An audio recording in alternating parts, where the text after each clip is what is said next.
The parking garage confrontation happened on a Thursday night when Selena Vaughn, the 30-year-old billionaire who controlled half the city's commercial real estate, grabbed her assistant's wrist and asked the one question she swore she'd never ask anyone. "Why did you never ask me out?"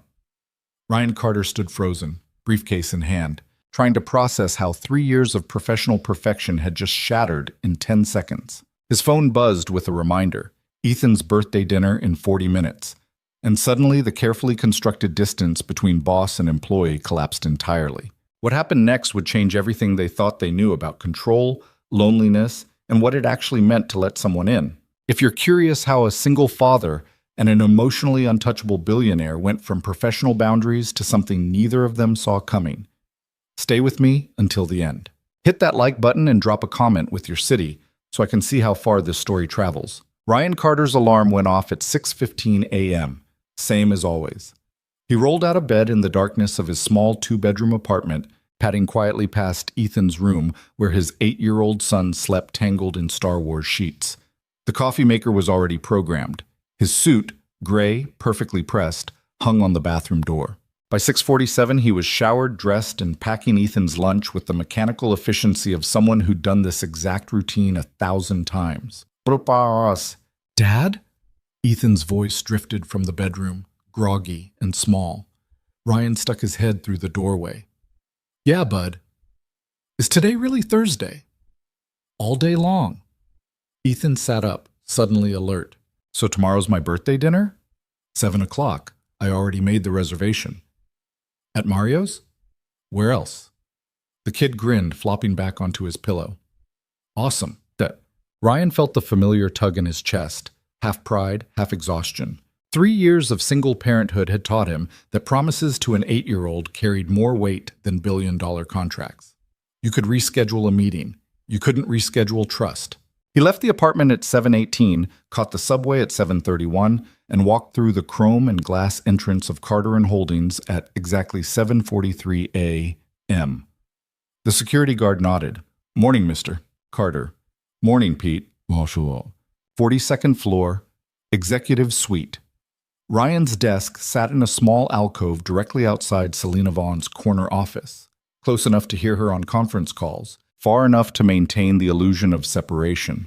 He dropped his bag, powered up his laptop, and began the daily ritual that had defined his life for the past 3 years. Selena's calendar. Back-to-back meetings from 9 a.m. to 6 p.m. Investor call at 8 a.m. Lunch blocked off, but she never ate it anyway. He printed her briefing documents, arranged them in order of priority, brewed her coffee exactly 4 minutes before she arrived. Black, no sugar, hot enough to burn but not scalding, and positioned it on her desk at a 45-degree angle to her keyboard. At 8:29 a.m., the elevator doors opened. Selena Vaughn stepped out like she owned the building, which she did. She was 30 years old and looked like someone who'd figured out how to turn ice into currency. Dark hair pulled back in a style that probably had a French name Ryan didn't know. Suit sharp enough to cut glass. Heels that made a specific kind of sound on marble. The sound of someone who didn't apologize for taking up space. She walked past Ryan's desk without looking at him. "Good morning, Ms. Vaughn." "Oh, what?" "Morning." She disappeared into her office, door closing with a soft click. Ryan exhaled. 3 years. And he still felt like he was holding his breath around her. The morning unfolded in its usual controlled chaos. Ryan fielded calls, rescheduled 2 meetings that conflicted, sent polite but firm emails to people trying to get FaceTime with Selena, and made sure the marketing team's presentation didn't have any typos before it hit her desk. By 11 a.m., he'd solved 4 problems she didn't even know existed yet. That was the job. Anticipate, execute, disappear. He was good at it, better than good. In 3 years, he'd never missed a deadline, never let a scheduling conflict slip through, never once forced Selena to deal with something he could handle himself. Other assistants lasted 6 months before burning out or getting fired. Ryan had outlasted all of them. People around the office called him the perfect employee. Ryan called it survival. At 12:30, Selena's door opened. She stood in the doorway, jacket off, sleeves rolled up, looking like she'd just verbally dismantled someone on a conference call. "I need the Singapore contracts pulled. Also, did Franklin confirm for tomorrow?" "Contracts are already on your desk. Franklin confirmed at 10 this morning." What about the Newark property inspection? Postponed to next week. The surveyor had a family emergency, says. Selena paused, studying him for half a second longer than necessary. You already rescheduled it. Yes. Without asking me. You were on a call. It needed to happen. Her expression didn't change, but something flickered in her eyes. Not anger, not gratitude. Something harder to name. Fine. She turned back into her office. Ryan returned to his email. That was how it always went. Selena never thanked him, never praised him, never acknowledged the hundreds of small fires he put out before they reached her. But she trusted him. In a world where Selena Vaughn trusted almost no one, that meant something. It had to. The afternoon crawled. Investor presentations, contract revisions, a tense call with a lawyer in Boston that Ryan could hear through the door. By 4 p.m., the office felt like a pressure cooker about to blow. At 5:15, Selena emerged again, this time looking genuinely exhausted. She dropped into the chair across from Ryan's desk, something she almost never did. How bad was Boston? Ryan asked carefully. They're stalling, probably shopping the deal to other buyers. You want me to push the meeting to Monday? Give them the weekend to sweat? Selena almost smiled. Almost. Already ahead of me. It's my job. She leaned back, rubbing her temples. For a moment, she looked less like a billionaire and more like someone who hadn't slept in 3 days. You have plans tonight? Ryan blinked. In 3 years, Selena had never asked him a personal question. Nothing major. Why? I'm thinking about pulling the trigger on the Miami acquisition. I want your take before I call the board. You don't need my take. You already know what you're doing. Humor me, but Ryan glanced at the clock. 5:17.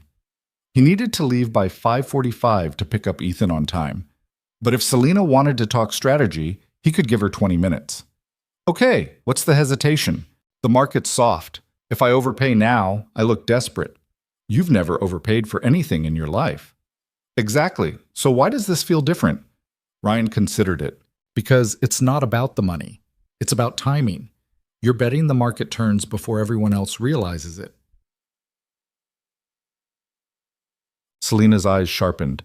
And if I'm wrong, you won't be. That's not analysis. That's faith. You don't pay me for faith. You pay me to tell you when something's worth the risk. This is... For a long moment, Selena just looked at him.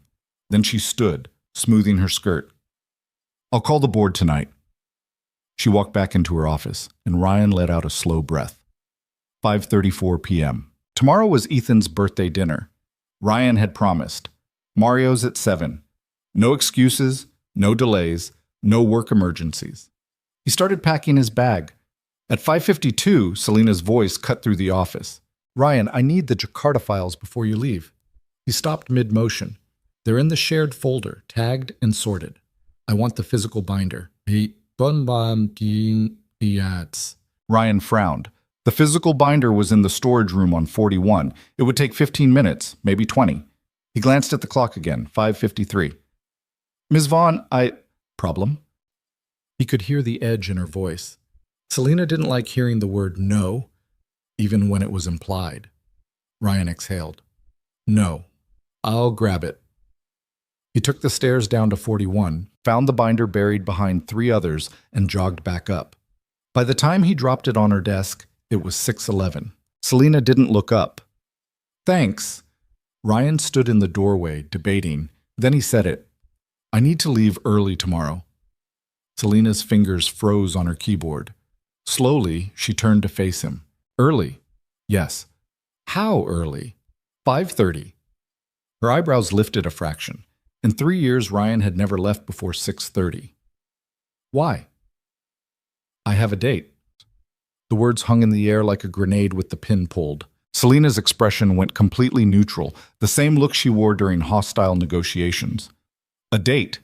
Yes. Tomorrow. Yes. With someone. Ryan almost laughed at the absurdity of the phrasing, but Selena's face told him this was not a moment for humor. That's generally how dates work. Something shifted behind her eyes. Not anger. Something worse. Selena stood slowly, crossing her arms. You've worked here 3 years. I know.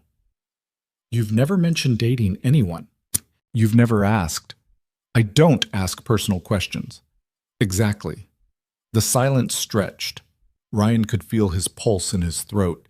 He had no idea why this felt so dangerous, but it did. Finally, Selena's voice dropped lower. Is it serious? I don't know yet. But serious enough to leave early? Yes. Selena turned away, staring out the window at the city sprawled below. When she spoke again, her voice was colder. Fine. Leave at 5:30. I'll manage. Ryan hesitated. Ms. Vaughn, close the door on your way out. He left. That night, Ryan couldn't sleep. He kept replaying the conversation, trying to figure out what he'd done wrong. Selena had looked at him like he'd betrayed her, which made no sense. He was her assistant, not her property.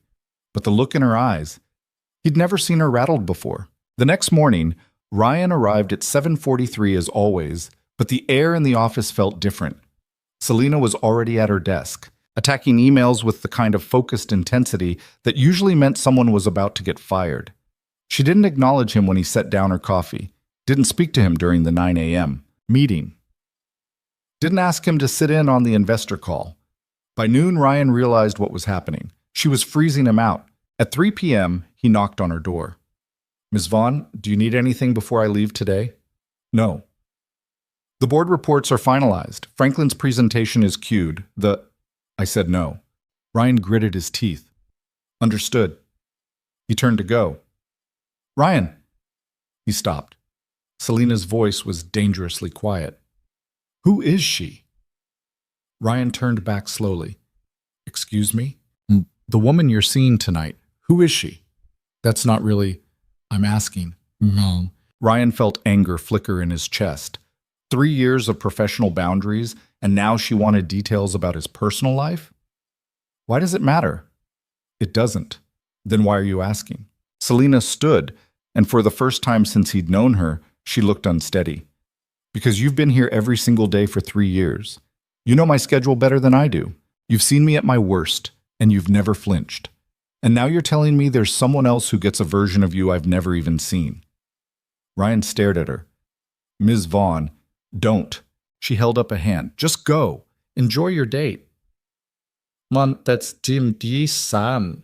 But Ryan didn't move because suddenly he understood. Selena Vaughn wasn't angry. She was jealous. The realization hit him like cold water. For 3 years, he'd assumed she saw him as nothing more than a highly competent assistant, a tool she used to keep her life running smoothly. But the way she was looking at him right now, with something raw and unguarded flickering behind the ice, she didn't want him to leave. Not the office. Her. Ms. Vaughn, Ryan said carefully, I think we need to talk. There's nothing to talk about. I think there is. Selena's jaw tightened. You're going to be late for your date. I have time. Ryan, why didn't you ever ask me out? The question landed like a slap. Selena's face went pale. What? 3 years, Ryan said quietly. If you wanted something more than professional, why didn't you say so? Because that's not... She stopped, composure cracking. You're my assistant. And you're my boss. So what? So everything. Selena's voice rose.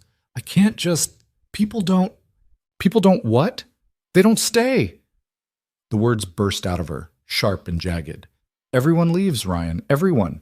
Business partners, relationships, family. They all leave the second I stop being useful or profitable or perfect. The only reason you're still here is because I pay you to be.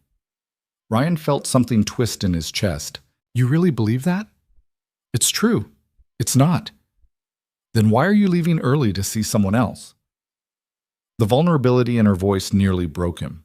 Ryan took a slow breath. Because tomorrow is my son's 8th birthday, and I promised him dinner at his favorite restaurant. Selena froze. The office went silent. Your son, she repeated slowly. Yeah. You have a son. Yeah. You've never mentioned, you never asked. Selena sank back into her chair, looking like she'd been physically struck. You have a son. Ryan nodded. And the date is dinner with Ethan at Mario's Pizza. It's been on the calendar for 2 months. Selena covered her face with her hands. When she finally looked up, her eyes were glassy. I'm an idiot. No. I just accused you of, I thought you were. She laughed bitterly. I'm a complete idiot. Ryan moved closer, perching on the edge of her desk. For what it's worth, I thought you knew. How would I know? You never talk about your personal life. You never ask about personal lives. You made that pretty clear from day one. Selina flinched. That's fair. They sat in silence for a moment. Outside the window, the city hummed with late afternoon traffic. Finally, Selina spoke. What's his name? Ethan. How old? Turning 8 tomorrow. And his mother? Ryan's expression hardened. Not in the picture. Hasn't been for 6 years.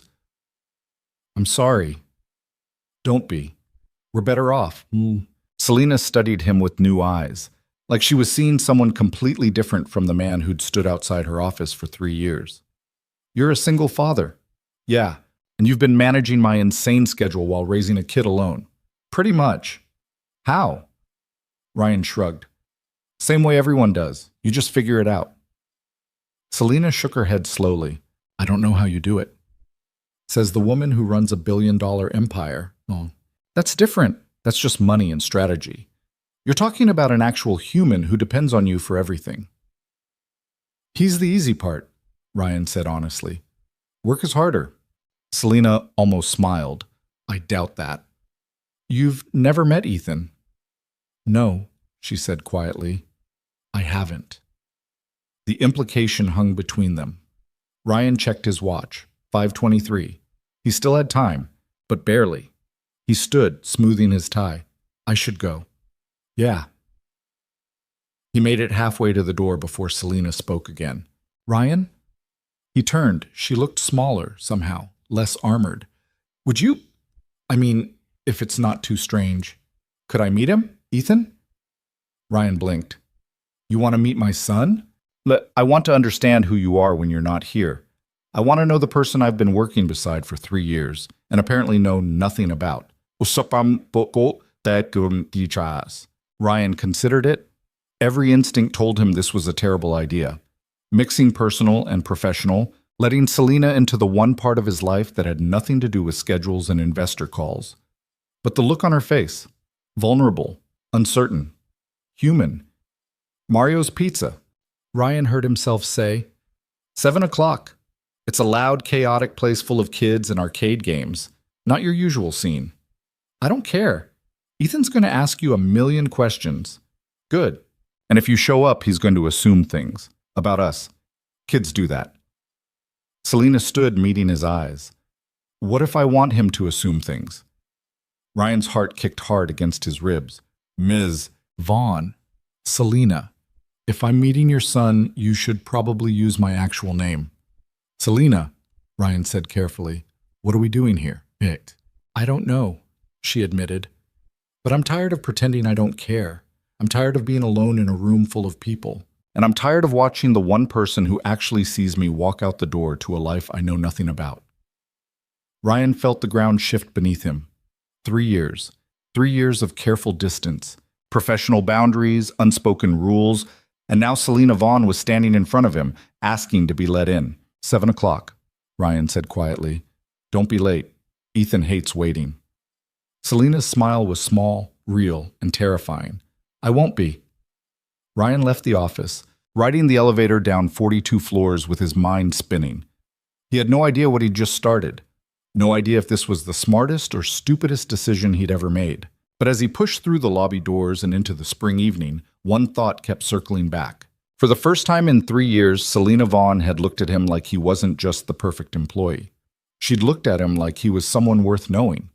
And that changed everything. Ryan picked up Ethan from after-school care at 6:08, which gave them exactly 52 minutes to get home, let the kid change out of his grass-stained shorts, and make it to Mario's before the dinner rush turned the parking lot into a war zone. Ethan was talking before he even buckled his seatbelt. Dad, guess what happened at recess? What happened at recess? Marcus said his birthday party is going to have a bounce house and a dunk tank. But I told him that's impossible because you can't have both in one backyard unless your backyard is like a football field. And his backyard is definitely not a football field because I've been there and it's actually pretty small. So either he's lying or his parents are renting some kind of event space. which seems like a lot of trouble for a 9-year-old's birthday party, don't you think? Ryan merged into traffic, suppressing a smile. Sounds like Marcus has big plans. Yeah, but mine's going to be better because we're going to Mario's and they have the racing game. And also you promised I could get the giant pizza with everything on it. Half everything. The other half is getting normal toppings because I'm not eating anchovies. Anchovies are good. Anchovies are fish that got confused about whether they wanted to be food or bait. Ethan giggled, kicking his feet against the back of the seat.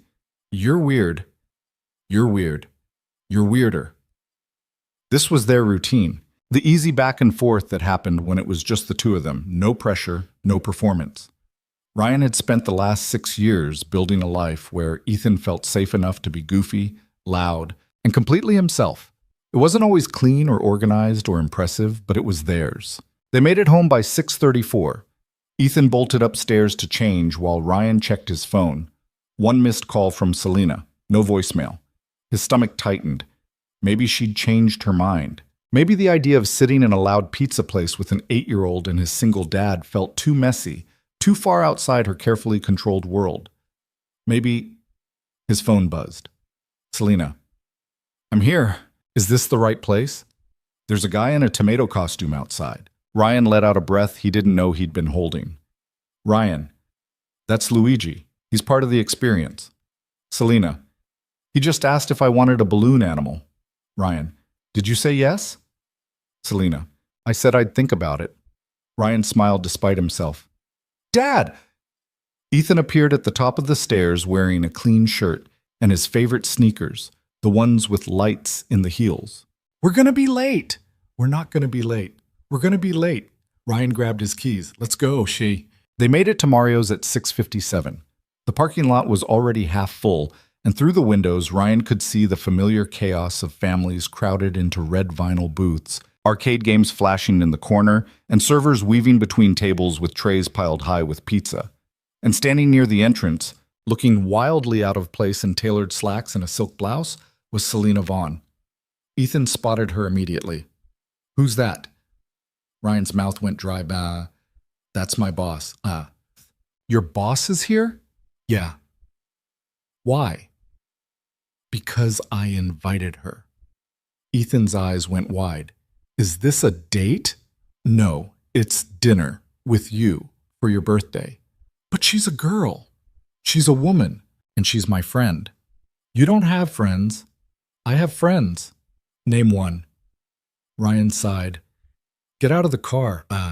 Ethan unbuckled and hopped out, immediately running toward Selena with the kind of fearless enthusiasm only 8-year-olds possessed. Ryan followed more slowly, trying to figure out how to explain the situation in a way that didn't sound completely insane. Hi. Ethan skidded to a stop in front of Selena. I'm Ethan. Are you my dad's boss? Selena blinked down at him, clearly unsure how to respond to a child who had materialized out of nowhere and immediately started interrogating her. I am. Cool. Do you pay him a lot of money? Ethan. Ryan caught up, mortified. But Selena's mouth twitched. I pay him what he's worth. That's good, Ethan said seriously. Because we have rent, and also I need new cleats for soccer, and Dad says they're expensive. Ryan wanted the ground to open up and swallow him whole. Ethan, maybe let's not lead with our financial situation. Why not? She asked. I didn't ask. She's here, so she obviously wants to know stuff about us. Selena looked at Ryan, and for the first time since he'd known her, she seemed genuinely amused. He's got a point. Ryan pinched the bridge of his nose. Let's just go inside. Mario's was exactly as loud and chaotic as Ryan had warned. The hostess seated them in a corner booth near the arcade, where the electronic beeping and cheering blended into a constant wall of noise. Ethan immediately started rattling off his pizza order. Half supreme with extra cheese, half pepperoni, no vegetables except maybe olives if they were the black kind. And the server nodded patiently before turning to Selena. And for you? Selena glanced at the menu like it was written in a foreign language. I'll have whatever he's having. The server left. Ethan propped his chin on his hands and stared at Selena with unnerving intensity. "So," he said, "are you my dad's girlfriend?" Ryan choked on his water. "Ethan." "What? I'm just asking." Selena, to her credit, didn't flinch. "No, I'm not his girlfriend." "Do you want to be?" "Ethan." "Dad, I'm just trying to figure out what's happening." "What's happening is we're having pizza. That's it." Ethan looked unconvinced. "You never invite people to my birthday dinner. That's because your birthday dinner is usually just us." "Exactly. So why is she here?" Ryan opened his mouth, then closed it. He had no good answer for that. Why was Selena here? Because she'd asked to be? Because he'd felt sorry for her? Because some part of him wanted her to see the life he'd built outside the office? Selena saved him. "I'm here because your dad is important to me, and I realized I didn't know anything about his life outside of work. I wanted to change that." Ethan considered this. "Okay, what do you want to know?" "Everything." The kid's face lit up. For the next 20 minutes, Ethan talked non-stop. He told Selena about soccer practice, his favorite video game, the science project he was building with his friend Marcus, Shotits, the substitute teacher who let them have extra recess, and the lizard he wanted to get, but Dad said they didn't have room for because their apartment was too small. Selena listened to all of it, really listened. She asked follow-up questions, laughed at Ethan's jokes, didn't check her phone once. Ryan watched her transform in real time. The cold, untouchable billionaire who terrified boardrooms disappeared, replaced by someone who seemed genuinely interested in why 8-year-olds thought fart jokes were the height of comedy. When the pizza arrived, Ethan dug in immediately, tomato sauce smearing across his cheek within seconds. Selena picked up her slice more carefully, taking a small bite. "This is really good," she said, sounding surprised. "It's the best pizza in the city," Ethan declared. "Dad and I come here all the time." "All the time might be overselling it," Ryan said. "Once a month." "That's all the time." Selena smiled. "How long have you two been coming here?" "Forever," Ethan said. "Since I was like 5. 3 years, Ryan corrected, "right after we moved to the city." Selena's gaze sharpened. "You moved here 3 years ago?" "Yeah." "Same time you started working for me." "Yeah, in Basuam." She set down her pizza. "Why did you move?" Ryan hesitated. This wasn't a story he told often. Most people didn't ask, and the ones who did usually got the short version, vague references to a bad situation and a fresh start. But Selena was looking at him like the answer actually mattered. "Ethan's mom left when he was 2, Ryan said quietly. "We were living in Cleveland. One day she was there, and the next day she wasn't. No note, no explanation. I spent 6 months trying to figure out if she was coming back, and then I realized she wasn't. So I packed up, found a job here, and started over." Selena's expression softened. That must have been terrifying. It was necessary. Still terrifying.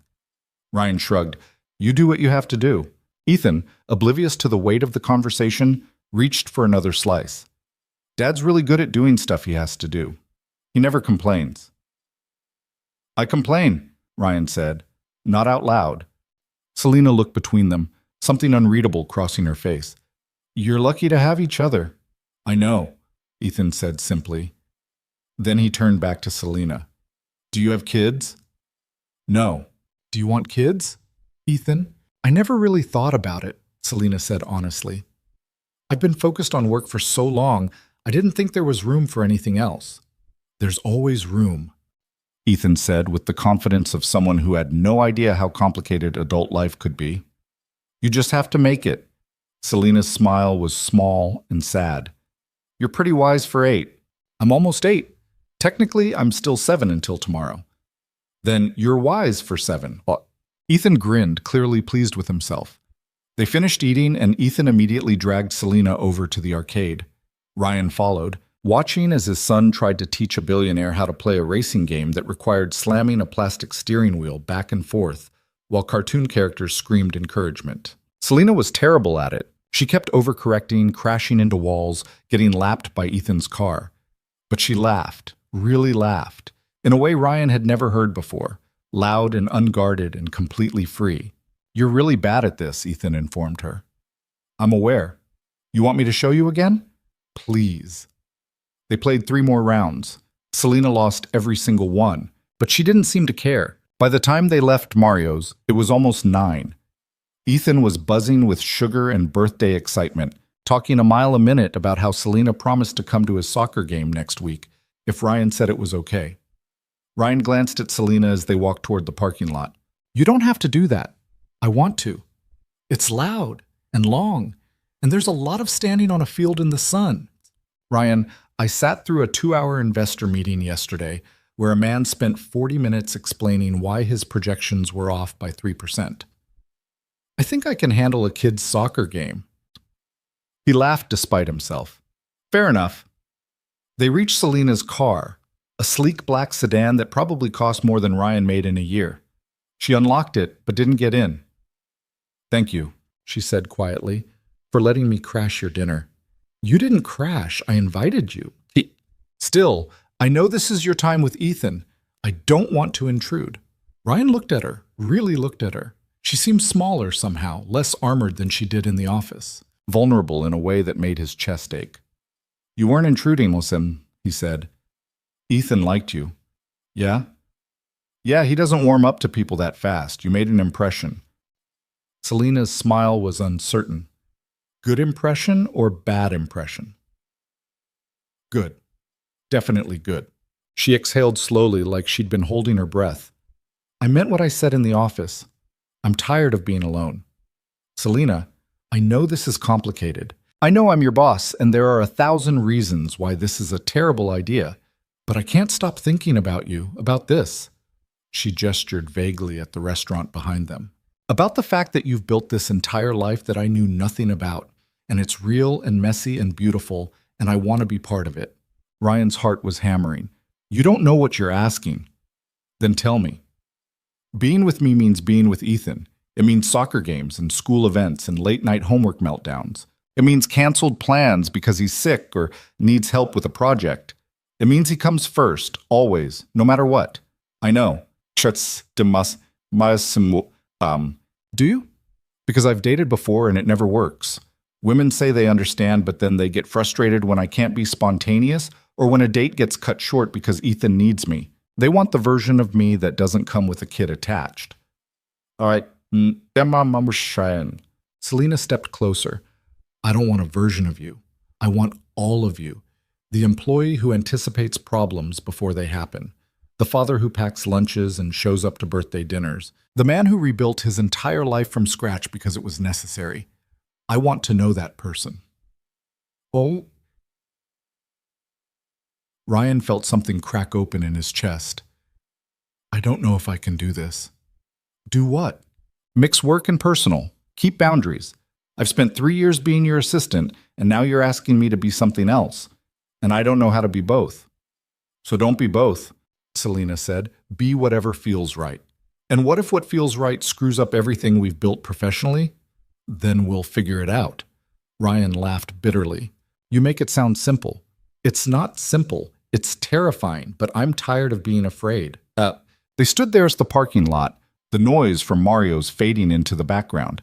Ethan was in the car, probably playing a game on Ryan's phone, oblivious to the fact that his father's entire world was shifting. I need time, Ryan said finally, to think about this, to figure out if it's even possible. Okay, and I need you to understand that if we do this, Ethan's happiness comes first. If he gets hurt or confused or feels like he's being pushed aside, I'm out. No discussion. Bo. I wouldn't expect anything less. Ryan searched her face, looking for doubt or hesitation, but all he saw was raw honesty. I'll think about it, he said. Selena nodded. That's all I'm asking. She got into her car and drove away, leaving Ryan standing in the parking lot trying to make sense of what had just happened. When he climbed into his own car, Ethan looked up from the phone. So is she your girlfriend now? No. But she wants to be. It's complicated. Adults always say that when they mean yes, but don't want to admit it. Ryan started the engine. When did you get so smart? I've always been smart. You just don't listen. They drove home in comfortable silence, but Ryan's mind was racing. He kept replaying the conversation, Selena's words echoing in his head. She wanted all of him. The messy, complicated, exhausting reality of being a single father who barely had time to breathe, let alone date. But did he want that? Did he want to let someone into the fragile life he'd built, risk the stability he'd fought so hard to create? By the time they got home, Ryan still didn't have an answer. He tucked Ethan into bed, listened to him ramble about how cool Selena was, and how she promised to learn more about soccer before the game, and then sat alone in the dark living room staring at his phone. He typed out a dozen messages to Selena and deleted every one. Finally, he settled on something simple. Ryan, thank you for tonight. Ethan had a great time. Her response came almost immediately. Selena, so did I. Ryan stared at the screen, fingers hovering over the keyboard. Selena, I meant what I said. I want this. Whatever this is. Ryan, I know. I'm just trying to figure out if I can give you what you're asking for. Selena, I'm not asking for perfection, Ryan. I'm asking for a chance. He set the phone down, exhaling slowly. A chance. That's all it was. A chance to see if the careful distance he'd maintained for 3 years could become something else. A chance to let someone see him fully, not as the perfect employee, but as the flawed, exhausted, trying his best father who sometimes burned dinner and forgot to sign permission slips and had no idea what he was doing half the time. Could Selena handle that? Could he? The next morning, Ryan woke up to 17 missed calls from work. His blood went cold. 17 calls meant something had gone catastrophically wrong. He checked the timestamps. All of them between 2 a.m. and 4 a.m., all from Selena's direct line. He called back immediately. She answered on the first ring. Where have you been? Asleep. What happened? The Jakarta deal fell through. They pulled out at midnight. No warning, no explanation.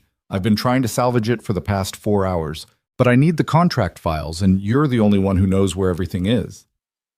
Ryan was already out of bed, pulling on clothes. I'll be there in 30 minutes. Ryan, it's 6 in the morning. I'll be there in 30 minutes. He woke Ethan, explained that he had to go into work early, and called the neighbor who sometimes watched him in emergencies. Mrs. Chen answered groggily but agreed to come over. Ryan left her a 20 on the counter, kissed Ethan on the forehead, and bolted out the door. He made it to the office in 23 minutes. Selena was at her desk, hair pulled back in a messy knot, jacket discarded, looking like she'd been through a war.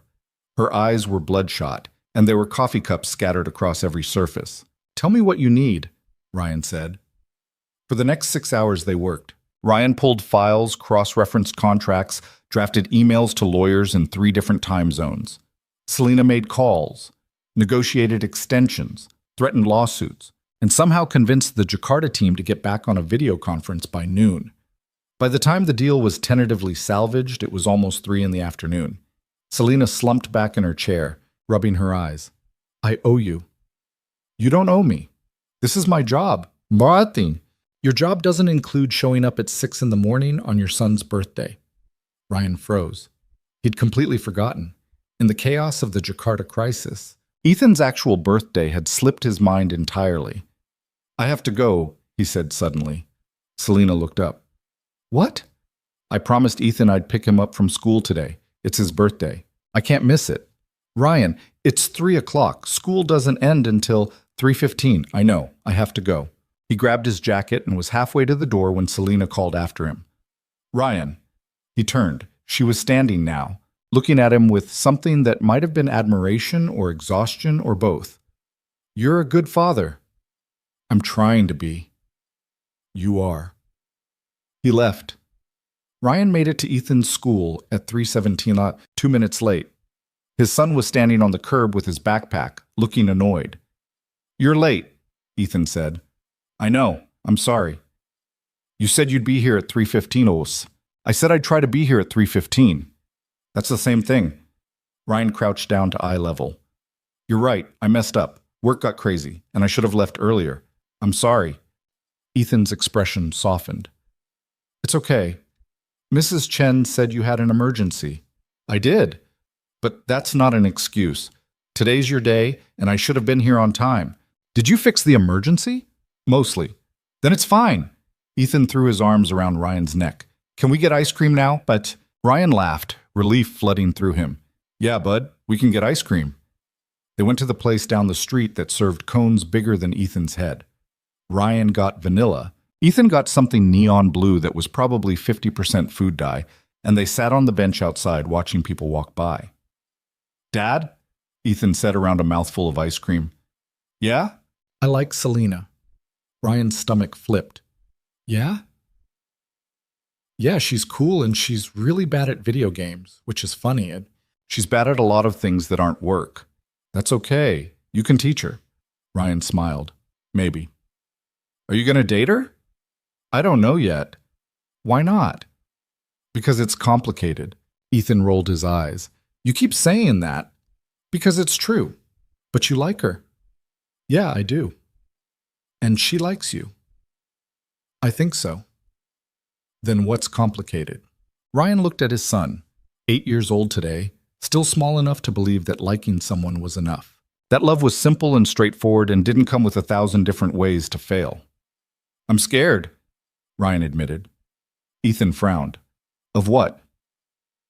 Of messing things up, of bringing someone into our life and then having it fall apart and you getting hurt. Dad. Ethan set down his ice cream, suddenly serious. I'm not going to get hurt just because you date someone. I'll get hurt if you're sad all the time because you're lonely. Ryan's throat tightened. I'm not lonely. Yeah, you are. You think I don't notice, but I do. You're always working or taking care of me, and you never do anything just for you. Selena makes you smile. That's good. Ryan pulled his son into a hug, ice cream and all. When did you get so smart? I keep telling you, I've always been smart. That night after Ethan was asleep and the apartment was quiet, Ryan sent Selena a message. Ryan, let's try this. Slowly. No pressure, no expectations. Just see what happens. Her response came 30 seconds later. Selena. Okay. Ryan. But Ethan comes first, always. Selena. I know. I wouldn't want it any other way. Ryan. And if it doesn't work, we go back to professional. No drama, no weirdness. Selena. Agreed. Ryan. Okay then. Selena. Okay then. He set the phone down, heart racing. He'd just agreed to date his boss. The woman who controlled every aspect of his professional life was now going to be part of his personal life. It was possibly the worst idea he'd ever had.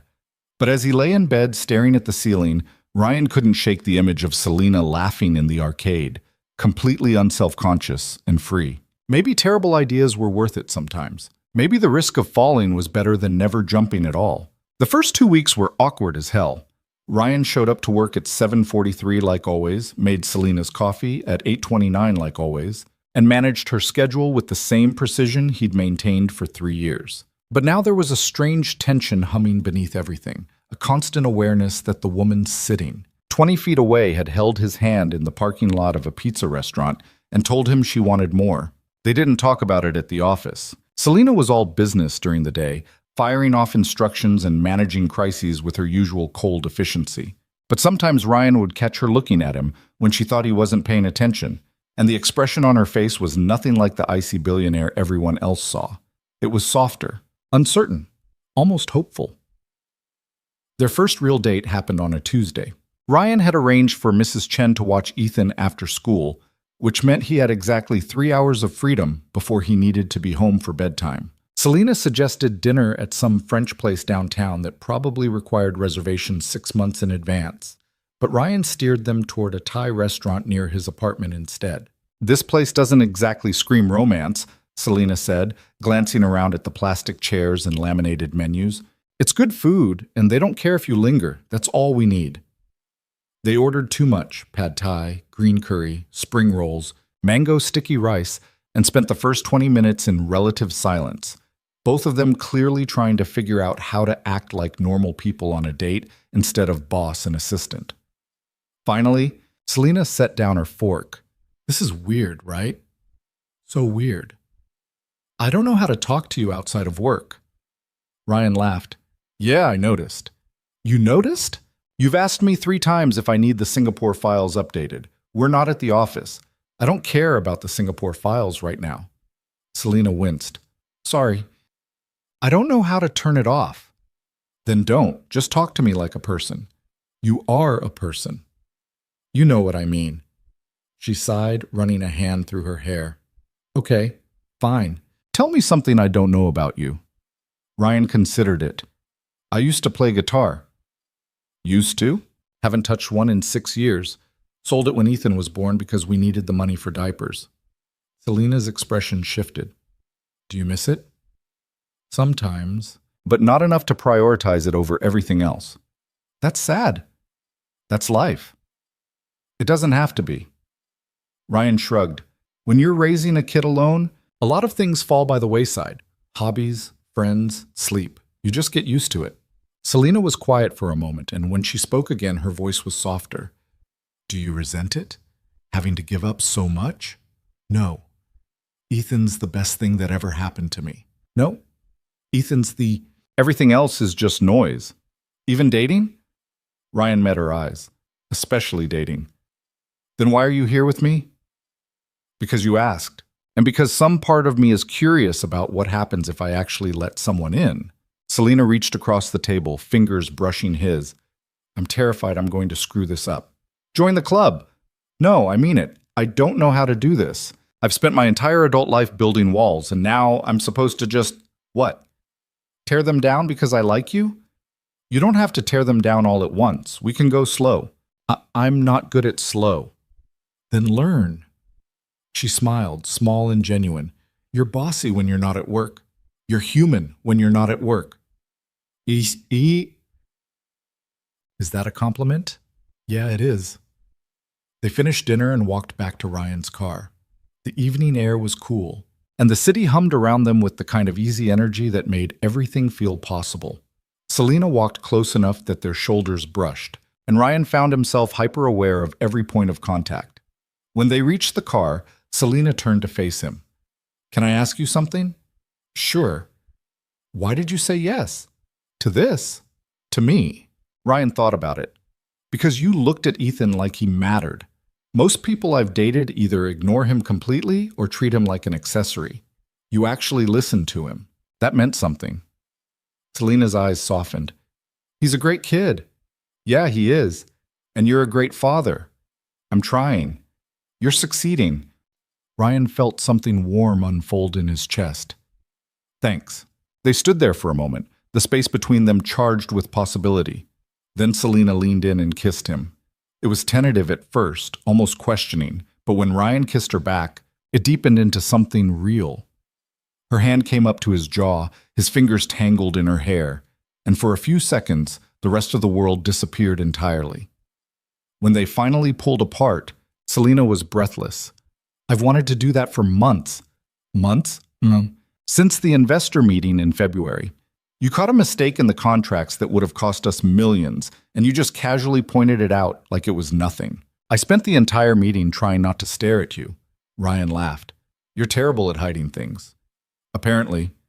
He checked his watch. 8:47. He had 13 minutes to get home before Ethan's bedtime. I have to go. I know. But I want to do this again. Me too. Ryan kissed her one more time, quick and sure, and then got in the car. As he drove away, he could see Selena in the rearview mirror, standing under a streetlight with a smile that looked almost giddy. He made it home at 8:56.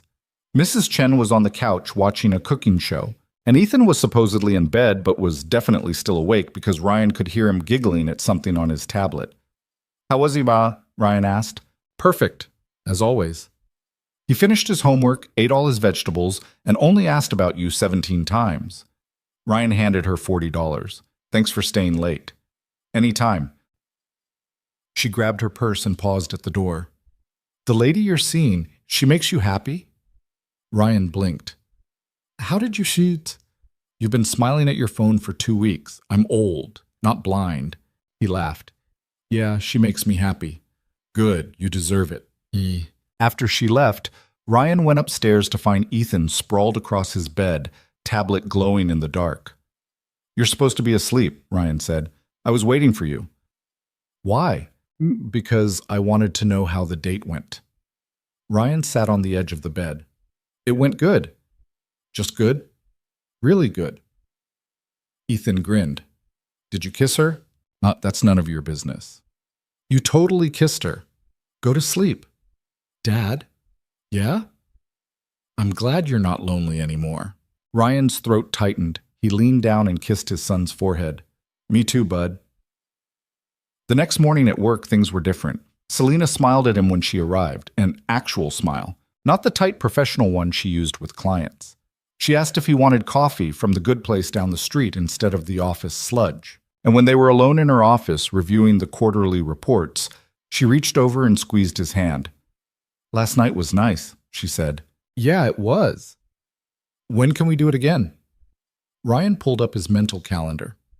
Friday? Ethan's got a sleepover at Marcus's house. I'm free all evening. Selena's smile widened. Friday works. But Friday didn't work.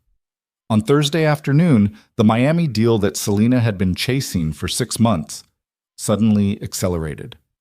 The sellers wanted to close by Monday, which meant the entire weekend was now consumed by legal reviews, financial projections, and emergency strategy sessions. Ryan spent Friday night at the office until midnight, ordering takeout and fact-checking contracts while Selena argued with lawyers on speakerphone. When he finally got home, he collapsed into bed fully clothed and slept through his alarm. Saturday was worse. The deal terms kept shifting. Every time they thought they had an agreement, the sellers moved the goalposts. Selena was running on caffeine and sheer stubbornness, and Ryan could see the exhaustion creeping into her eyes. By Sunday morning, they'd been working for 72 hours straight. Ryan was at his desk reviewing a contract amendment when his phone buzzed. Ethan. Dad, where are you? Ryan's heart sank. He'd completely forgotten. Ethan's soccer game was today. First game of the season, and Ryan had promised he'd be there. Ryan. I'm so sorry, bud. Work emergency. I'm trying to get out of here. Ethan. You promised Ryan. I know. I'm sorry. Ethan. Whatever. Ryan stared at the screen, guilt twisting in his gut. He stood up and walked into Selena's office. I need to leave. She looked up from her laptop, bleary-eyed. What? Ethan's soccer game. It starts in 40 minutes. Ryan, we're in the middle of... I know, but I promised him I'd be there. I've already missed Friday, and if I miss this too, he's going to think work is more important than he is. Selena hesitated, and Ryan could see the conflict on her face. She needed him here. The deal was hanging by a thread, and he was the only one who knew where all the pieces were. But she also knew what it meant to break a promise to a kid. Go, she said finally. You sure? No, but go anyway. Ryan grabbed his jacket and ran. He made it to the soccer field at 10:37, 3 minutes before kickoff. Ethan was on the sideline with his team, looking small in his oversized jersey. When he saw Ryan, his face lit up. You came! Of course I came. I promised. I thought you were going to miss it. I almost did, but I'm here. Ethan threw his arms around Ryan's waist, and Ryan held on tight, feeling the guilt ease just slightly. The game was chaotic. Ethan's team was enthusiastic but uncoordinated, and they spent most of the first half chasing the ball in a confused cluster. Ethan played defense, which mostly meant standing in one spot and hoping the ball didn't come near him. Halfway through the second half, it did. One of the opposing players broke through the midfield and charged toward the goal. Ethan, panicking, stuck out his leg and accidentally tripped the kid. The referee blew the whistle. Penalty kick. Ethan looked devastated. The other team scored easily, and when the game ended, a 3-1 loss, Ethan walked off the field with his head down. Ryan met him at the sideline. Hey, you played great, and I messed up. You made a mistake. That's different. I cost us the game. It's a team sport, bud. One play doesn't decide the whole thing. Ethan didn't look convinced, but he let Ryan pull him into a hug. On the drive home, Ethan was quiet. Too quiet. Finally, Ryan broke the silence. You mad at me? No. You sure? Because you've got your mad face on. I'm not mad, I'm just... Ethan sighed. You almost didn't come. But I did. But you almost didn't, and that's because of work. And work is because of Selena. Ryan's hands tightened on the steering wheel. Selena's not the reason I almost missed your game. The job is. And I've been doing this job for 3 years, long before I started dating her. But it's different now. How? because now you're trying to make her happy and make me happy, and sometimes you can't do both. Ryan pulled into their apartment complex and turned off the engine. He shifted to face his son. You're right. Sometimes I can't do both. And when that happens, you come first, always. That's not going to change just because I'm dating someone. But what if she gets mad? Then she gets mad. You're my priority, Ethan. Not her, not work, not anything else. You. Ethan's eyes were shiny. Promise? Promise. The kid nodded, seeming satisfied. They went inside and Ryan made grilled cheese for lunch while Ethan recapped every detail of the soccer game, including the penalty kick, which he now seemed to find kind of funny. Later that afternoon, Ryan's phone rang. Selena, he answered. Hey. The deal closed. Her voice was flat with exhaustion. That's great. We got everything we wanted, full acquisition, favorable terms, closing in 2 weeks. Congratulations. There was a pause, then quieter. I missed you. Ryan's chest tightened. I missed you too. How was the game? Chaotic. Ethan tripped a kid and felt terrible about it. But he's fine now. I'm sorry you had to choose. I'm not.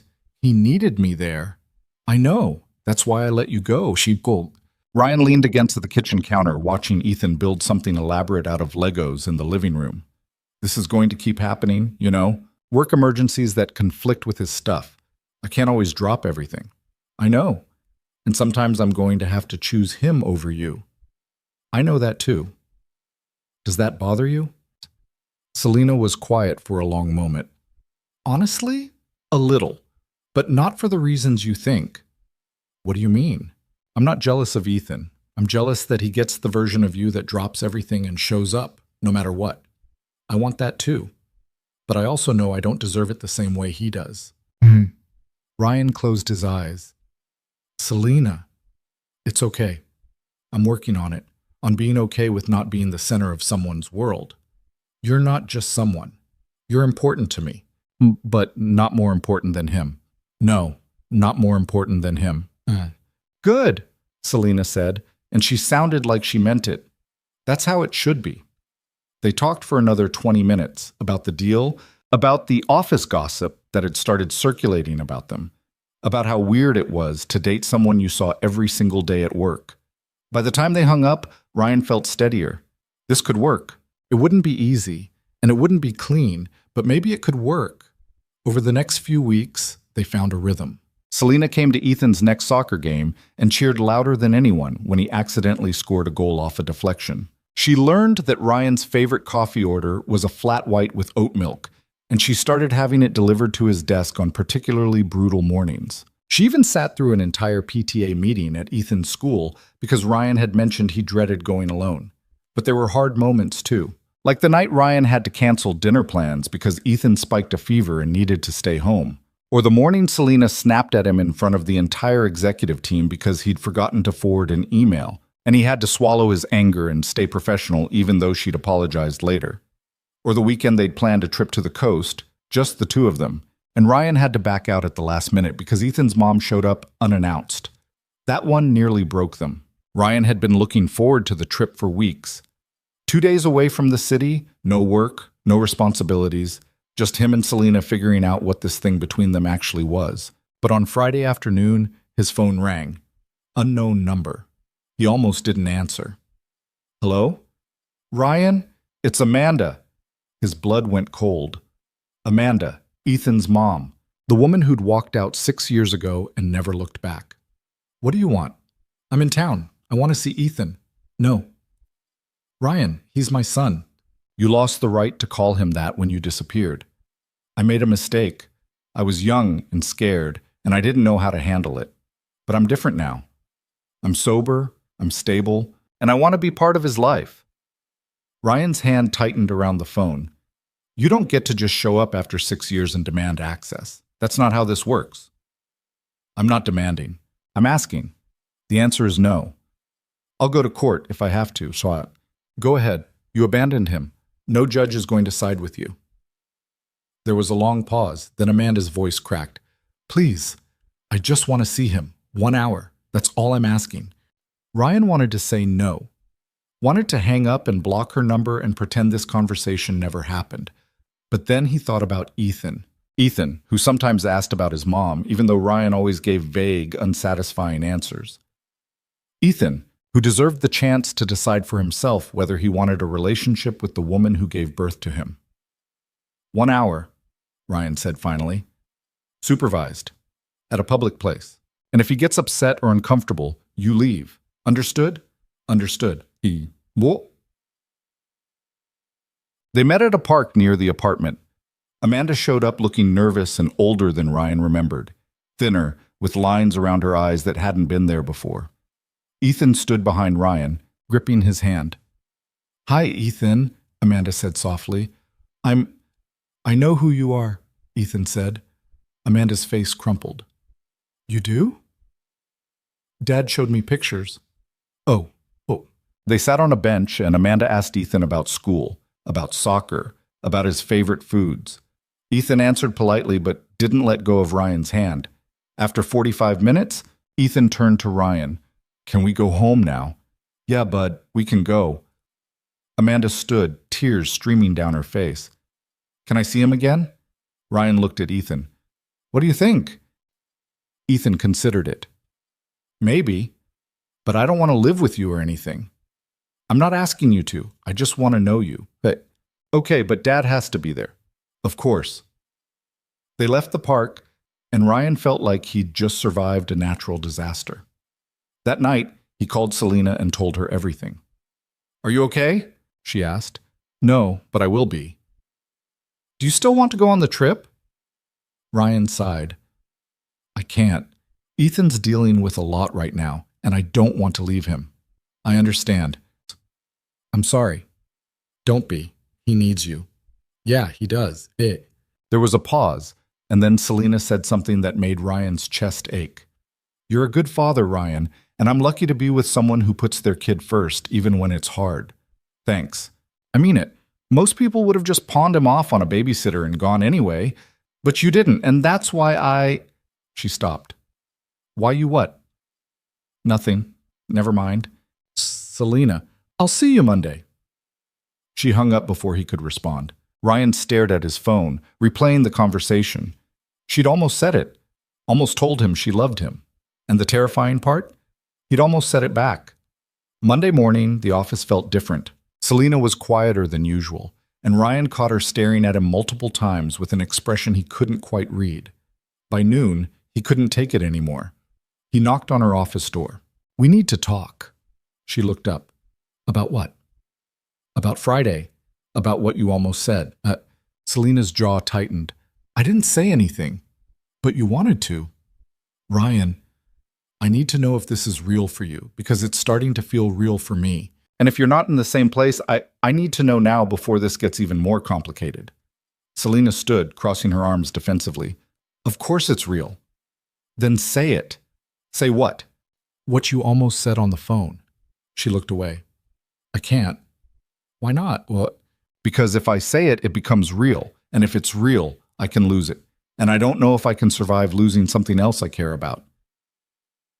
Ryan moved closer. "You're not going to lose me." "You don't know that. Neither do you. But we'll never find out if you keep hiding behind walls." Selena's eyes were glassy. "I'm terrified." "So am I." "Then how are we supposed to do this?" "Together. Scared and messy and imperfect, but together." And she looked at him for a long moment, and then, so quietly he almost missed it, she said, "I love you." Ryan's heart stopped. "I love you," she said again, stronger this time. "And it's terrifying, and I don't know how to do this, but I love you." Ryan kissed her. Right there in her office, in the middle of the workday, with the door wide open and people walking past in the hallway. He kissed her like she was the only solid thing in a world that wouldn't stop spinning. When they finally pulled apart, Selena was crying. "I love you too," Ryan said. "And yeah, it's scary, but I'm not going anywhere." "Promise?" "Promise." They stood there holding each other, and for the first time in 3 years, Ryan felt like maybe, just maybe, he'd found something worth the risk. The office found out 2 days later. Ryan wasn't sure how it happened. Maybe someone saw them through the glass walls of Selena's office. Maybe the security cameras caught the kiss. Or maybe people just noticed the way they looked at each other when they thought no one was watching. But by Wednesday afternoon, the gossip was spreading through Carteron Holdings like wildfire. Jennifer from accounting cornered Ryan at the coffee machine. So you and Miss Vaughn, Ryan kept his expression neutral. What about us? Come on, everyone's talking about it. Let them talk. People are saying you've been dating for months, that you've been getting special treatment. Ryan's jaw tightened.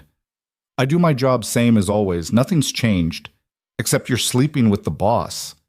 He turned to face her fully, anger simmering beneath his carefully maintained calm. My personal life is none of your business, or anyone else's. Jennifer held up her hands.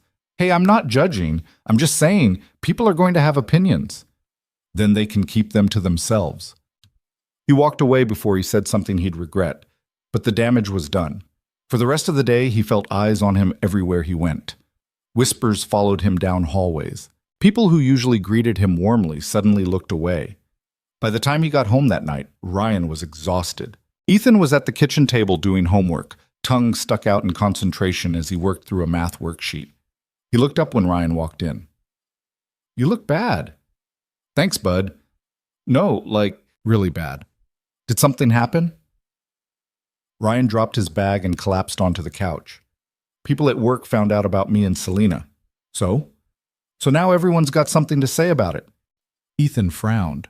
Why do they care? Because she's my boss. People think it's weird. Is it weird? Hey, I don't know. Maybe. Ethan abandoned his homework and climbed onto the couch next to Ryan.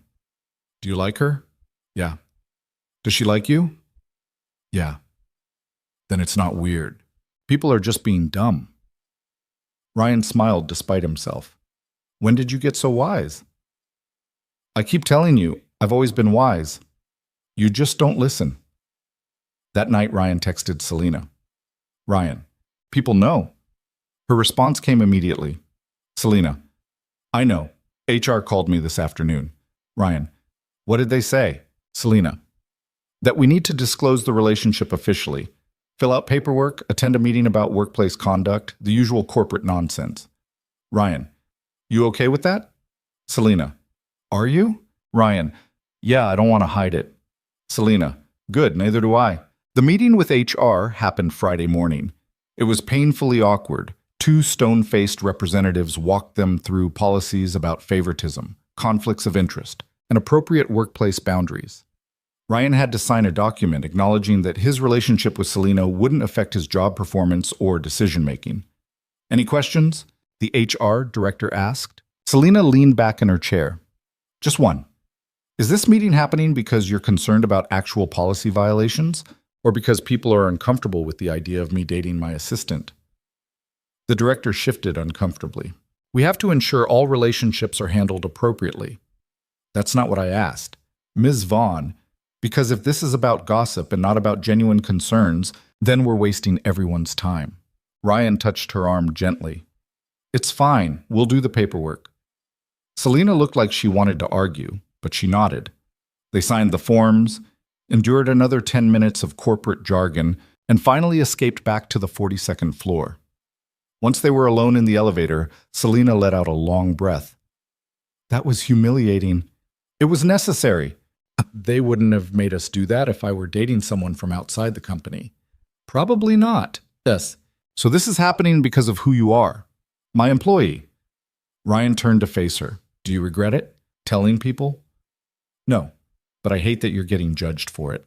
I can handle judgment. You shouldn't have to. The elevator doors opened. They stepped out into the quiet hallway, and Ryan caught her hand before she could walk away. Selena, I don't care what people think. The only opinions that matter are mine, yours, and Ethan's. Everyone else can deal with it. She squeezed his hand. You make it sound simple. It is simple. We like each other. Everything else is just noise. Selena's smile was small and tired. I wish I had your confidence. You literally run a billion-dollar company. You have plenty of confidence. Not about this. Ryan pulled her closer, lowering his voice. Then trust me. We'll figure it out. She kissed him quickly, just a brush of lips, before pulling away and disappearing into her office. Ryan went back to his desk and tried to focus on work, but his mind kept circling back to the same thought. This was going to get harder before it got easier.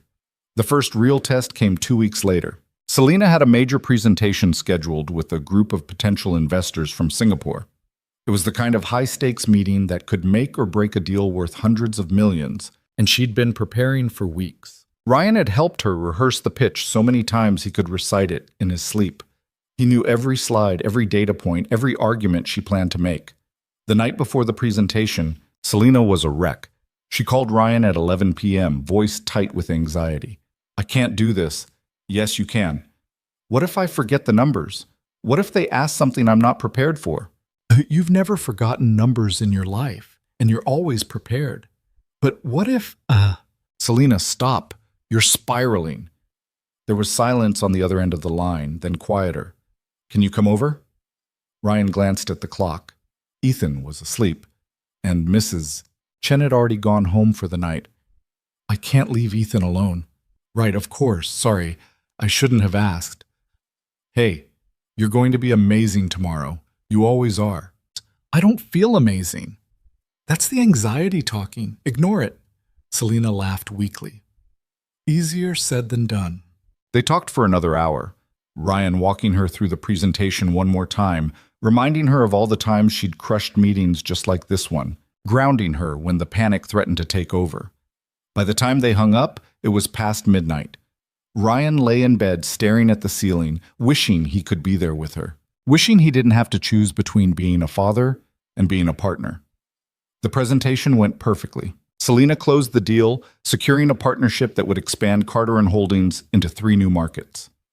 The board was ecstatic. The investors were impressed. And Selena walked out of the conference room looking like she'd just conquered the world. Ryan was waiting outside with coffee and a small box of the expensive chocolates she pretended not to like but always ate anyway. You did it, he said. Selena's smile was radiant.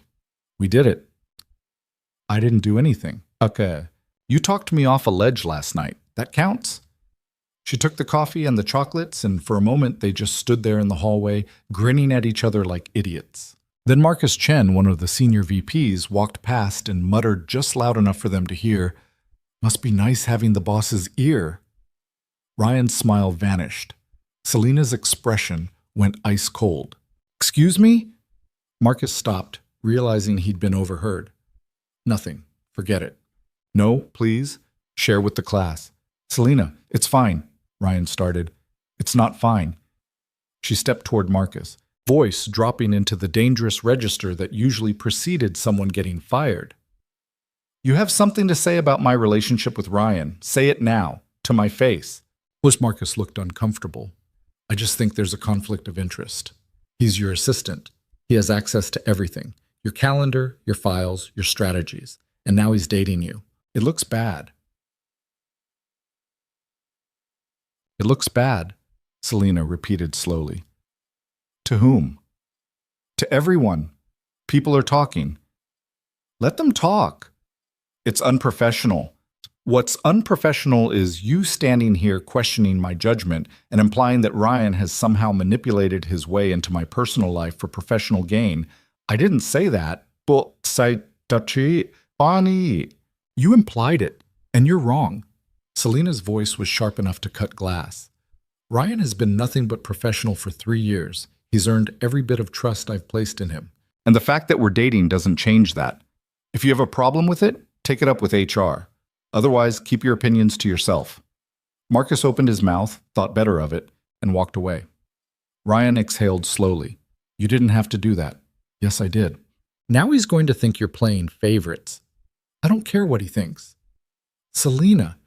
She turned to face him, eyes blazing. "I'm not going to let people talk about you like you're some opportunist who's using me. You're not. And I won't stand by and let anyone imply otherwise." Ryan felt something warm and complicated unfold in his chest. "Thank you." "You don't have to thank me. I'm just telling the truth." But it didn't stop there. Over the next few weeks, the tension at the office got worse. People who used to respect Ryan now questioned everything he did. When he rescheduled a meeting, someone accused him of prioritizing Selena's preferences. When he offered input during a strategy session, someone suggested he was parroting her opinions.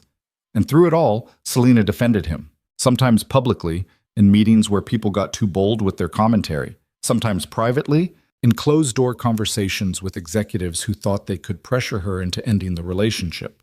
But it was wearing on both of them.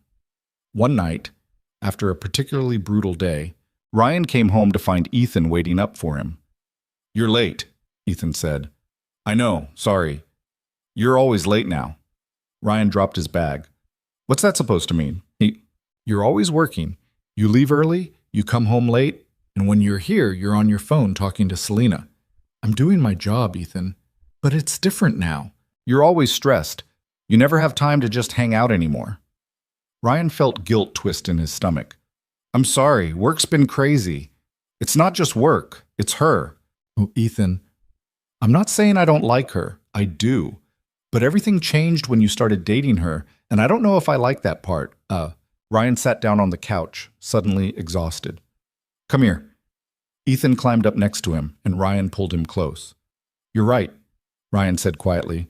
"Things have changed, and I haven't been as present as I should be. That's on me, not Selena." "But she's part of it." "Yeah, she is, but that doesn't mean she's the problem. I'm trying to balance too many things, and I'm not doing a great job." "So what are you going to do?" Ryan didn't have an answer. That weekend, Ryan and Selena had their first real fight. It started over something small. Selena had made plans for them to go to a gallery opening on Saturday without checking if Ryan was free. When he told her he couldn't go because he'd already promised Ethan they'd go to the science museum, she got defensive. "You could bring him," Selena said. "He's 8. He doesn't want to spend his Saturday at an art gallery." "Then reschedule the museum." "I'm not rescheduling. I made a promise." "You always make promises to him. When do I get to be the priority?" The words hung in the air, sharp and accusatory. Ryan's jaw tightened. "That's not fair." "Isn't it? I feel like I'm constantly competing with an 8-year-old for your attention." "He's my son, Selena, not some kid I'm babysitting. He's my responsibility." "I know that, but I'm part of your life too now, and I need to feel like I matter." "You do matter, but he comes first. I told you that from the beginning." I know what you said, but it's different when you're actually living it." Ryan stood up, anger simmering beneath his carefully controlled exterior. "So what are you saying? That you can't handle being second place?" "I'm saying it's harder than I thought it would be." "Then maybe this was a mistake." The words came out harsher than he intended, and the moment they left his mouth, he regretted them. Selena's face went pale. "You don't mean that?" Ryan ran a hand through his hair, frustration and exhaustion warring inside him. "I don't know what I mean. I just know I can't keep doing this, splitting myself in half trying to make everyone happy and failing at both." "So what do you want to do?" "I don't know." "That's not an answer, Ryan.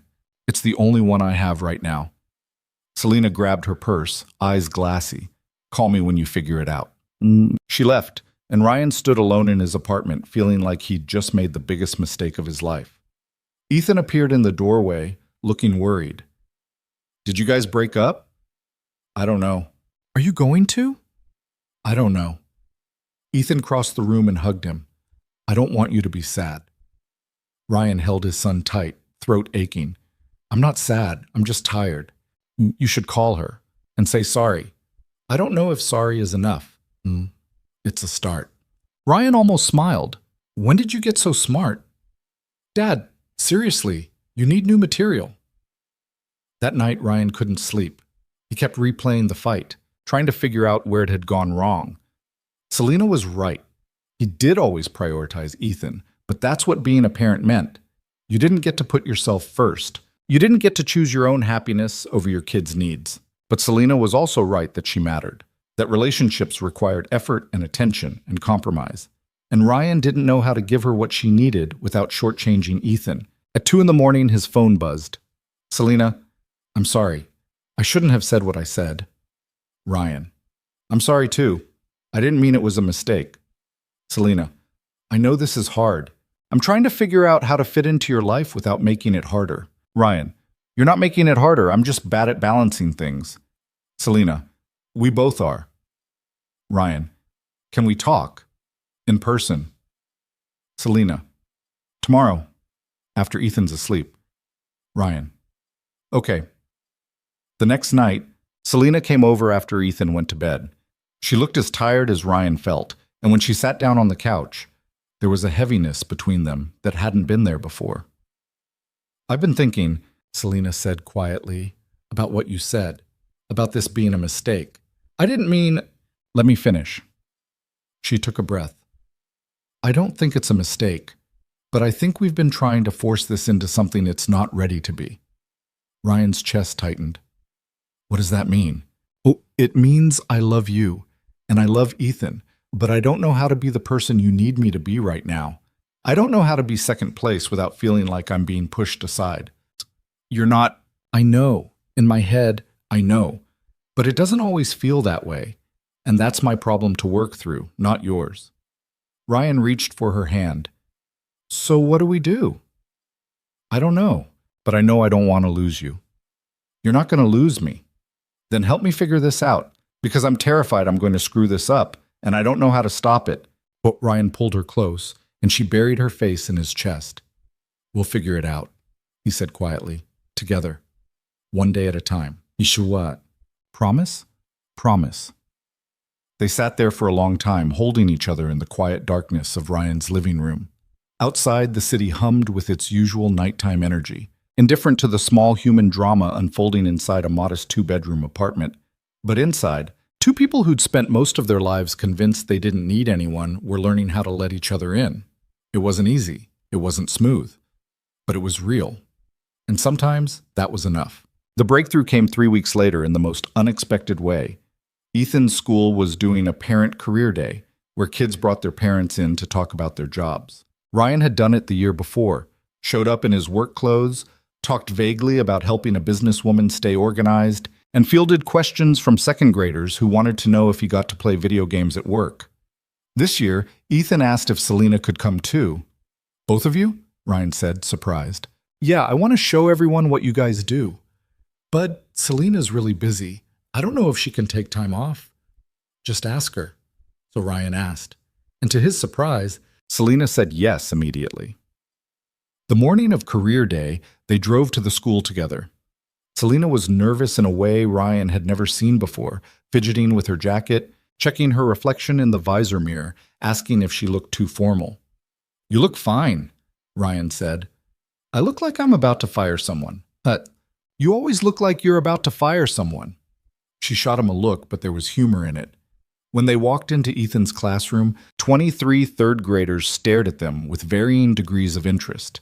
Ethan beamed from his seat in the front row. The teacher, Miss Rodriguez, smiled warmly. Mr. Carter, welcome back. And you must be Ms. Vaughn. Ethan's told us so much about you. He has. Selena looked genuinely surprised. Oh yes. He says you're the smartest person in the world, and that you run the whole city. Selena laughed, some of the tension easing from her shoulders. I don't run the whole city, just small parts of it. They spent the next hour talking to the kids about what they did. Ryan explained his job in simple terms, keeping track of schedules, solving problems, making sure everything ran smoothly. The kids seemed mildly interested, but not particularly impressed.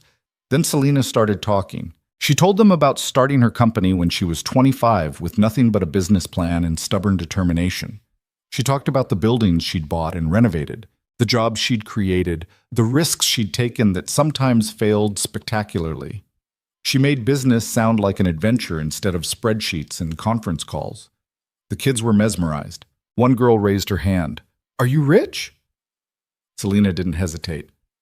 Yes, but that's not the important part. What's the important part? That I built something that matters. That people who work for me can support their families. That buildings that were falling apart are now places where people live and work and feel safe. A boy in the back spoke up.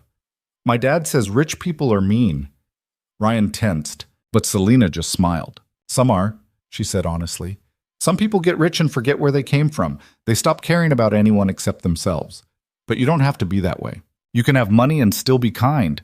You can be successful and still help people. Another hand shot up. Do you have kids? Selena's smile faltered for just a second. No, I don't. Why not? Because I spent a long time thinking I had to choose between having a career and having a family. I thought I couldn't do both. But now? Selena glanced at Ryan, something soft crossing her face. Now I'm learning that maybe I was wrong. After the presentation, while the kids scattered for recess, Ms. Rodriguez pulled them aside. That was wonderful, she said. You two are great together. Ryan blinked. Together? Well, yes. Ethan talks about you both like you're a team.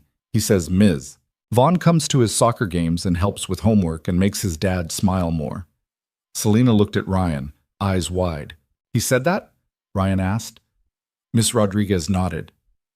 He's very proud of both of you. It's sweet. On the drive back, neither of them spoke for a long time.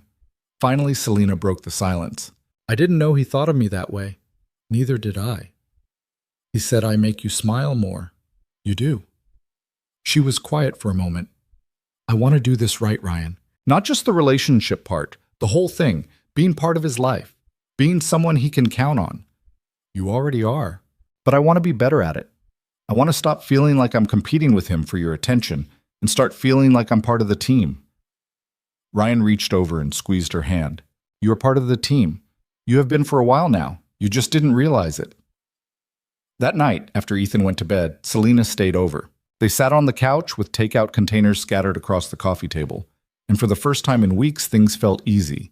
Not perfect, but easy. Like maybe they were finally figuring out how to exist in the same space without constantly worrying about getting it wrong. Can I ask you something? Selena said. Sure. Do you think we're going to make it? Ryan considered the question. Honestly, I don't know. We're messy and complicated, and we're both terrible at asking for what we need. But I know I want to try. That's not very reassuring. You want me to lie and say it's going to be perfect? No, I want you to tell me the truth.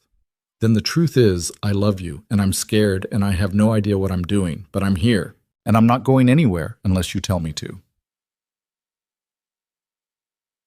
Selena leaned her head on his shoulder. I'm not telling you to go anywhere. Good.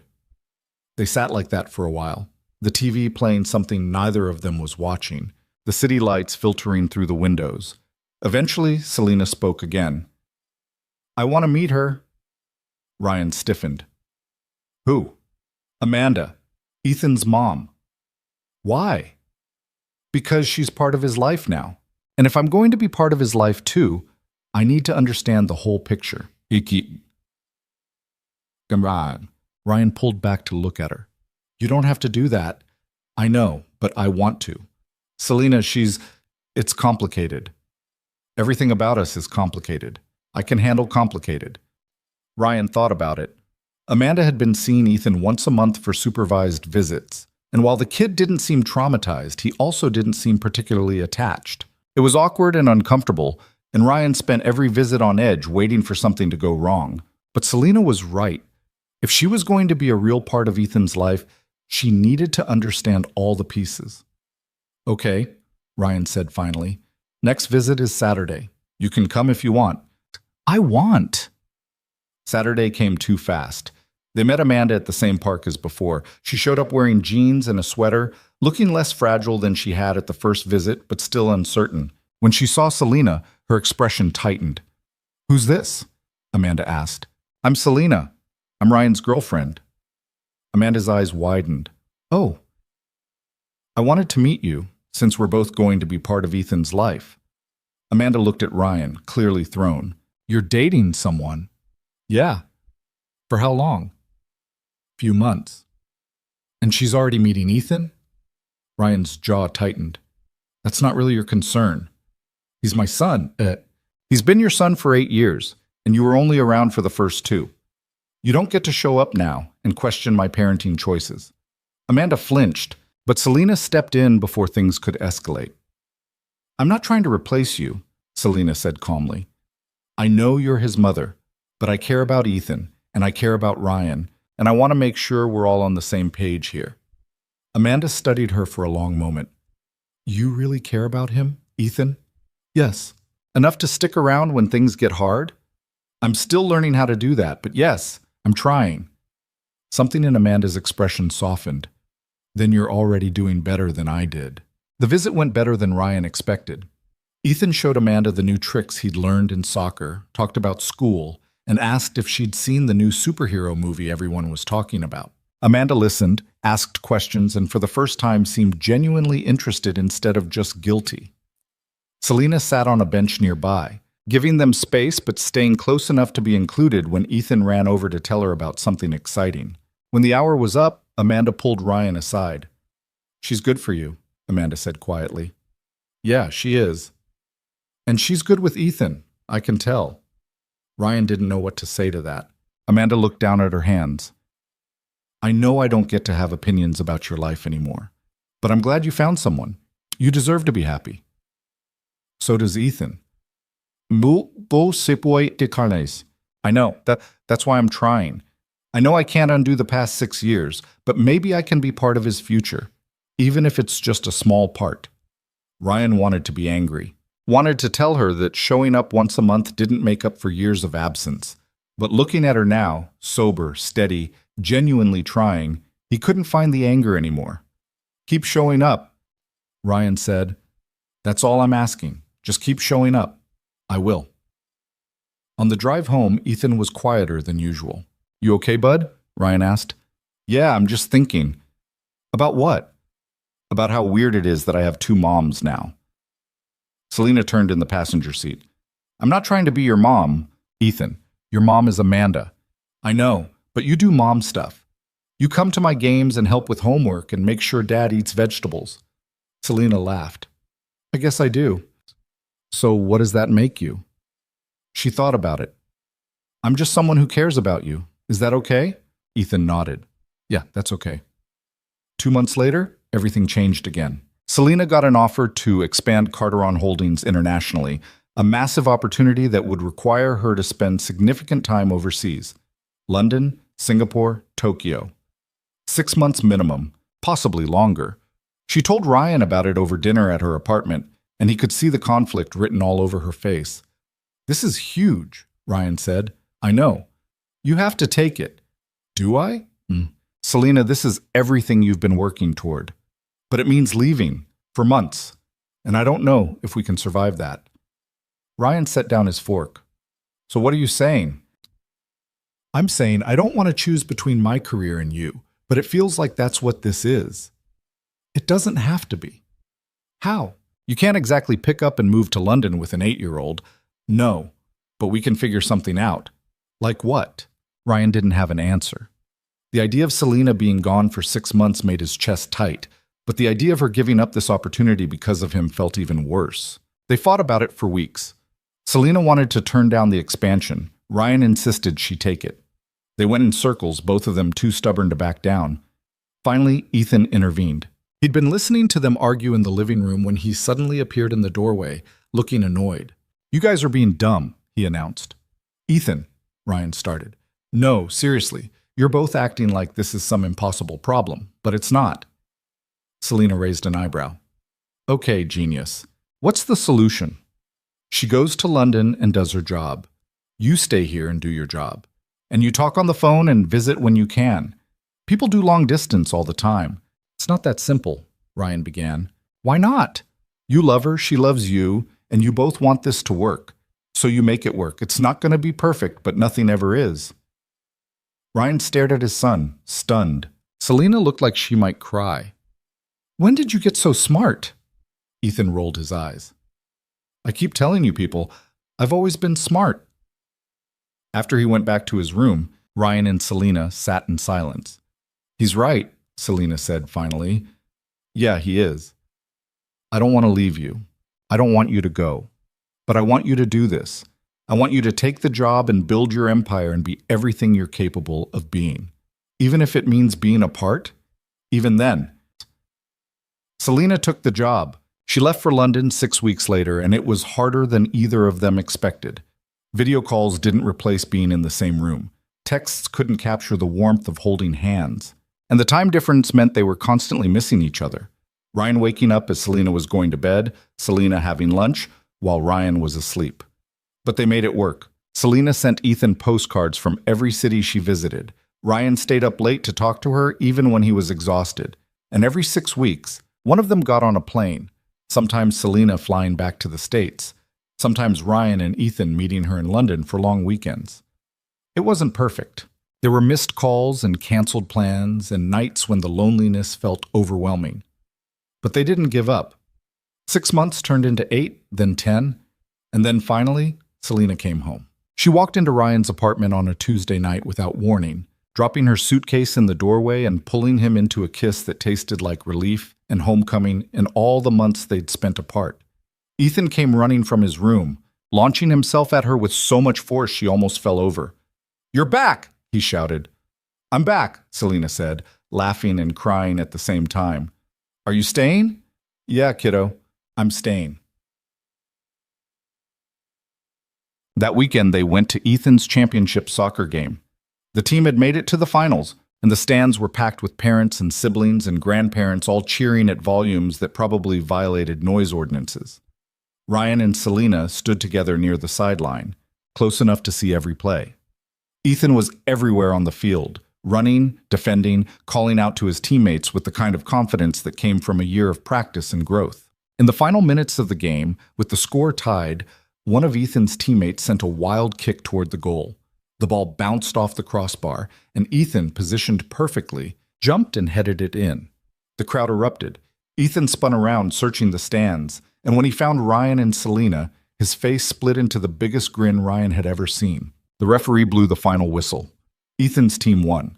And when the kid came running off the field, he didn't run to just Ryan. He ran to both of them, threw his arms around both their waists, and held on tight while his teammates celebrated around him. "Did you see that?" Ethan was breathless, sweaty, glowing with happiness. "Did you see the goal?" "We saw it," Selena said, voice thick. "You were amazing," Ryan added. Ethan looked up at them, and something in his expression was different, older somehow, more certain. "I'm glad you're both here," he said simply. And in that moment, standing on a dusty soccer field with noise and chaos swirling around them, Ryan understood something he'd been too afraid to admit before. This was what family looked like. Not perfect, not easy, not the picture people imagined when they thought about relationships and raising kids and building a life, but real. Messy and complicated and full of mistakes, but real. Selena wasn't Ethan's mother, and she never would be. But she was something just as important, someone who showed up, someone who stayed even when it was hard, someone who loved them both enough to keep trying. That night, after they'd celebrated with pizza and ice cream and Ethan had finally crashed from the sugar high, Ryan and Selena sat on the couch in the quiet apartment. "I've been thinking," Selena said. "About what?" "About quitting my job, so..." Ryan's head snapped up. "What?" "No, Selena." "Let me finish." She took his hand. "I don't want to quit the company. I want to step back from being CEO. Hire someone to run day-to-day operations while I focus on strategy and expansion. Spend less time in the office and more time living my actual life." "You love that company. I love you more. And I love Ethan. And I'm tired of feeling like I have to choose." Ryan's throat was tight. "You're sure?" "I'm sure. I built something incredible, and I'm proud of it, but I don't want to spend the rest of my life married to a company. I want to be here, with you, with him, building something that actually matters." "This matters? This is the only thing that matters." Ryan kissed her, soft and slow and full of everything he couldn't put into words. When they pulled apart, Selena was smiling. "So what now?" she asked. "Now we keep doing what we've been doing, taking it one day at a time, messing up and figuring it out and trying again." "That doesn't sound very romantic." "It's the most romantic thing I can think of. Choosing each other over and over, even when it's hard." Selena rested her head on his shoulder. "I can live with that." 3 years later, they were still choosing each other. Selena stepped down as CEO and took on a board position that gave her flexibility and influence without the crushing hours. Ryan left Carteron Holdings and started his own consulting business, helping other executives get organized, which meant better hours and more control over his schedule. Ethan turned 11 and developed an obsession with robotics that Selena encouraged by funding his entry into every competition she could find. Amanda stayed in the picture, not as a primary parent, but as a consistent presence. Once a month, visits turned into twice a month, and while things were never completely comfortable, they were civil, functional, good enough. And on a Saturday morning in June, Ryan woke up to find Selena sitting on the edge of the bed, looking nervous. "What's wrong?" he asked. "Nothing's wrong. I have something to ask you." She pulled out a small box. Ryan's heart stopped. "I know this isn't traditional," Selena said, voice shaking slightly. "And I know we've done everything backwards and broken every rule about how relationships are supposed to work. But I don't care about traditional. I care about you, about us, about building a life that's messy and imperfect and completely ours." She opened the box, revealing 2 rings. "Marry me," she said. "You and Ethan. Be my family, officially." Ryan couldn't speak. "I talked to Ethan already," Selena continued quickly. "I asked if it was okay, and he said yes, obviously." Ethan appeared in the doorway, grinning. "I told her you'd probably cry." "I'm not crying. You're definitely crying." Ryan was absolutely crying. He pulled Selena into a kiss, and somewhere in the background he heard Ethan cheer. When they finally pulled apart, Ryan was laughing and crying and completely overwhelmed. "Yes," he said. "Yes to all of it." Selena slid the ring onto his finger, hands shaking, and then turned to Ethan. "Your turn, kiddo." She pulled out a 3rd ring, smaller, designed for a kid's hand, and Ethan's eyes went wide. "This is for me? You're part of this too, if you want to be." Ethan didn't hesitate. He held out his hand and Selena slid the ring on.